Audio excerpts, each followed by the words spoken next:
Nah, kembali di Sapa Indonesia Pagi, kita masih membicarakan mengenai digulirkannya lagi ide untuk menunda pemilu ataupun memberikan 3 periode jabatan presiden. Saya ke Mas Muksa lagi dengan perkembangan sampai saat ini.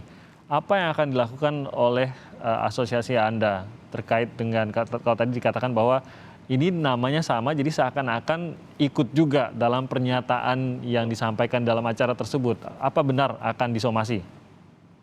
Iya, yang pertama sekali itu pada tanggal 30 kemarin kita kan sudah menyatakan sikap. Mhm. Terus proses somasi sendiri kita sudah menyerahkan ke lawyer. Mudah-mudahan dalam minggu ini proses Hmm. itu akan berjalan setelah dikaji bersama Departemen Hukum dan Advokasi di DPP Abdesi, seperti itu. Mhm. Kemudian untuk kegiatan-kegiatan di internal tentunya kita selama ini sudah menjelaskan kepada teman-teman di seluruh jaringan yang ada bahwa kita memang tidak ada di sana. Yang Mhm. pertama itu memang salah satu kegiatan yang tidak mengikutkan kita secara kelembagaan. Mhm. Ini kan organisasi yang berbeda. Kita hanya ingin sampaikan ke publik bahwa itu bukan kegiatan kita. Oke. Itu saja.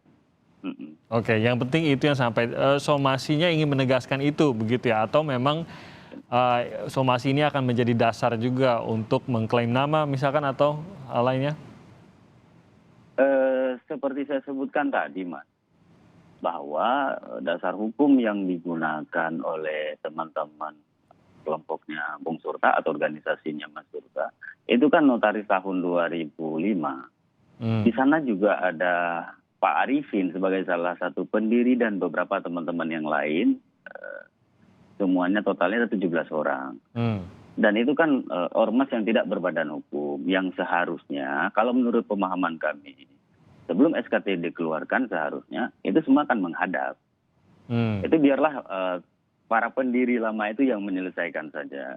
Namun Oke. secara hukum, balik lagi kalau menurut kita bahwa pemerintah melihatnya seperti apa sesuai dengan mekanisme, ya kita serahkan saja. Yang pasti selama ini Abdesi Kumham itu mulai dari 2015 Oke. itu bekerja dan memperkuat pemerintahan. Di sana juga pada tahun 2015 ada kerjasama antara Abdesi dengan Apkasi difasilitasi oleh Kementerian Dalam Negeri waktu Oke. itu Pak Cahyokumolo. Kemudian pada tahun 2018 ada MOU antara Abdesi dengan Kementerian Dalam Negeri, walaupun dari Kementerian Dalam Negeri itu diwakili oleh Pak Dirjen.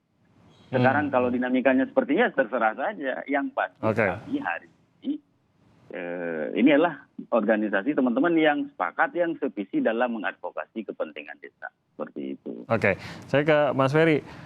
Yang dikhawatirkan juga adalah kalau tadi dikatakan bahwa seharusnya tidak berpolitik kepala desa atau menunjukkan keberpihakan politik terutama menjelang pemilu. Kalau ada, apalagi di sini kan dikatakan banyak kepala desa aktif yang masuk dalam acara abdesi kemarin itu. Nah, apakah kita harus khawatir bahwa ini akan juga jangan-jangan menjadi sebuah dukungan jelas kepada mungkin calon tertentu, dan bisakah kepala desa itu diarahkan untuk menggerakkan masyarakat, atau apakah kita harus khawatir sampai ke sana, Mas Ferry? Ya, saya pikir sebagai masyarakat ya kita khawatir kalau perangkat pemerintahan kita itu digunakan untuk dimobilisasi terkait kepentingan politik tertentu.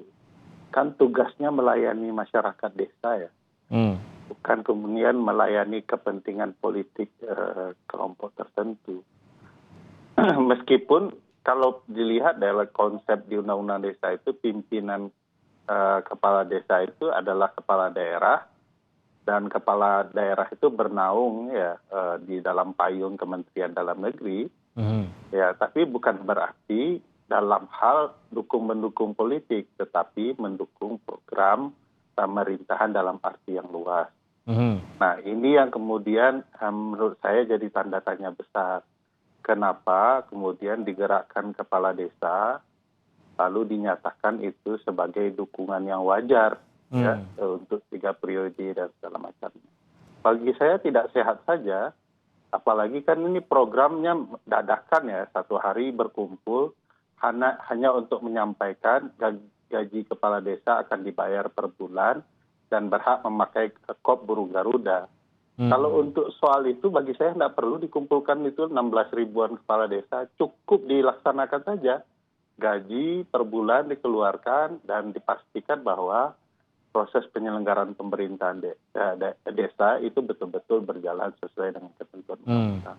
Jadi bukan tidak mungkin ini memang permainan yang kemudian memanfaatkan teman-teman kepala desa dengan berbagai alasan, bahkan pernyataan kepala desa yang mengatakan ini bisa 3 periode seumur hidup, itu kan menunjukkan pemaksaan bagi saya. Karena apa?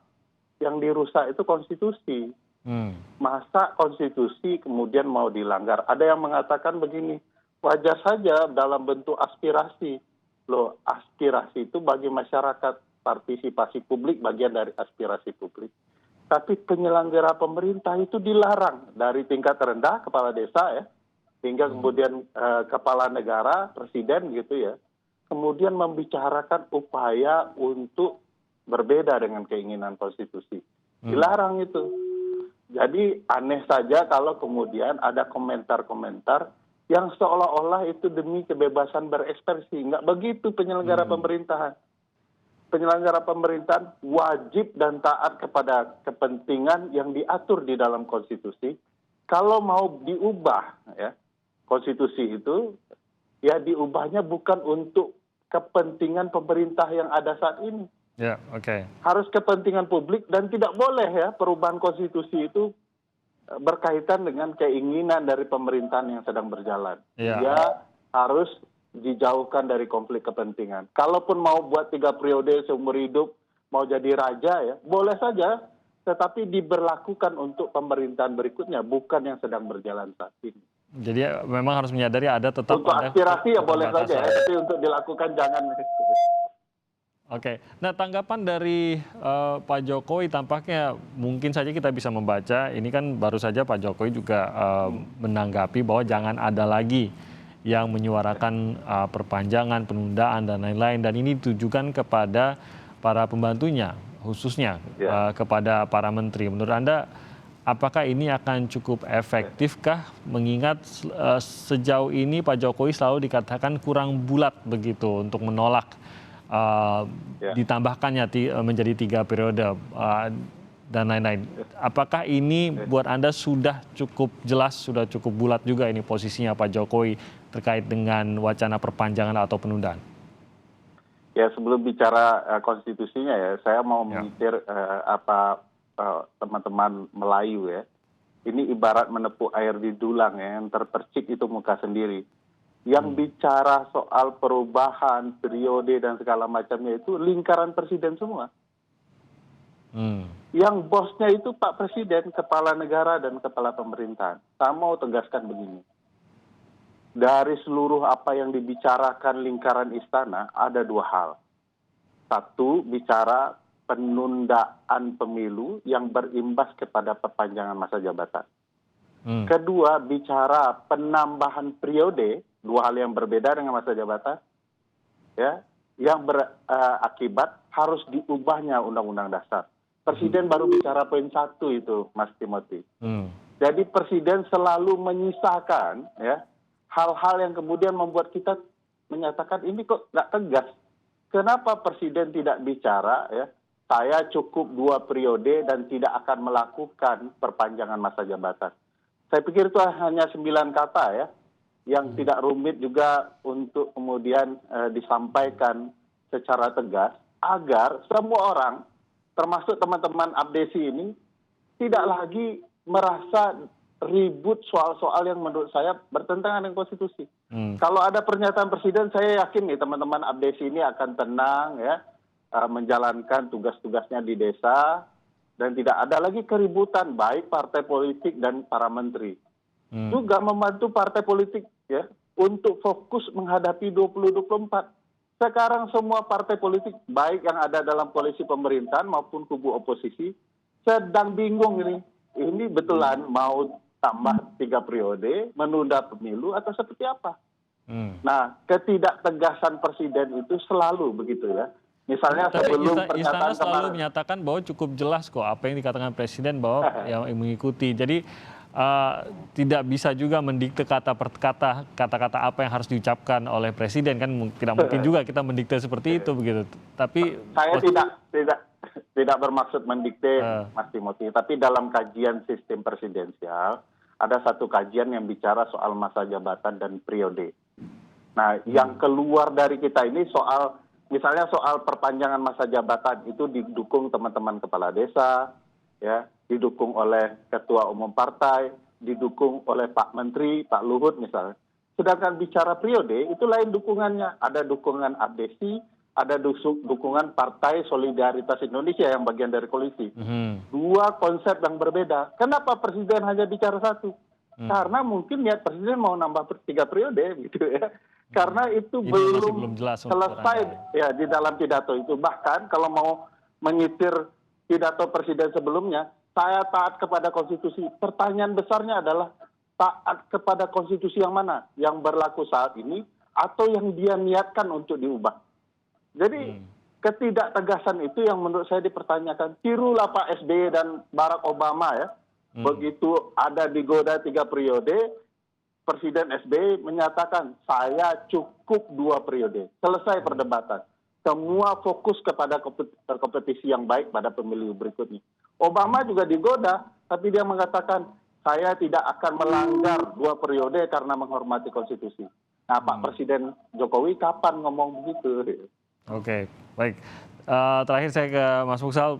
Ini bisa jadi mungkin bukan yang terakhir kali, Mas Muksal. Kita nggak tahu ya, tapi mungkin bisa jadi bukan yang terakhir kali akan dicatut nih nama Abdesi atau paling tidak ya ada nama Abdesi walaupun berbeda nih antara asosiasi dan DPP-nya. Apa yang bisa dilakukan untuk memastikan dan jelas kepada masyarakat sebenarnya apakah ini pernyataan sekelompok orang atau benar-benar pernyataan yang mewakili bagian besar kepala desa di Indonesia, Mas Muksal? Dari kenyataan yang kita lihat kemarin dan juga Mas Muksal, maaf suara Anda belum terdengar, mungkin di mute. halo. Masih belum terdengar. Mungkin dari kami mungkin bisa menyalakan untuk suara dari Mas Muksal. Saya belum mendengar nih. Dapat Oke, mohon maaf tampaknya Mas Muksal ini sedang ada gangguan teknis dengan Mas Muksal. Oke, ini sudah terdengar. Silakan Mas Muksal. Nah, jadi kita merasa bahwa dari data-data yang kita pegang, termasuk dari hasil cross-check kita ke DPD-DPD, kalau hari ini mengatakan bahwa itu dari Sabang sampai ke Merauke itu ya kita nggak bisa katakan apa-apa sebenarnya. Ya, tetapi saya juga hari ini misal selain sekjen di DPP Abdes, saya juga kan masih menjabat sebagai ketua DPD di Provinsi Aceh. Provinsi Aceh itu punya 6.497 desa. Itu yang datang kemarin tanpa lewat koordinasi Abdesi di sana, itu kan tidak lebih dari 10 orang. Dan mereka datang dengan undangan yang beredar di WhatsApp, bla bla bla seperti itu.